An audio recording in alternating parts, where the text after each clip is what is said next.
I could share many stories. But when you first get that phone call, you get people who are just starting the process. They're overwhelmed with the thought of having the diagnosis. But if you really just take the time and just establish that trust and relationship, and for myself, sometimes if it's appropriate, I'll share my personal story so people know I've walked in your shoes. I'm here to help you. The goal would be, yes, I'd love for them to move into my community. But if my community wasn't the right fit for them for whatever reasons, let me be a resource for you, and maybe I can connect you with someone else that can help. But at the end of the day, when people get to move their loved ones in here, most times they say they should have done it sooner than later.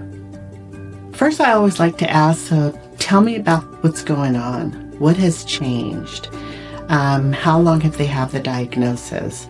Finding out about, a little bit of their background. What was their occupation? How are they doing? And I always like to ask the person who's calling, how are you doing? Because it's an overwhelming process. And then before you know it, they just start talking, and then you can kind of see that they're a little bit more relaxed. And before you know it, you're getting a lot of great information. And then I'm able to get them scheduled in for a tour. And then from there, it just gets easier because they're able to see it firsthand.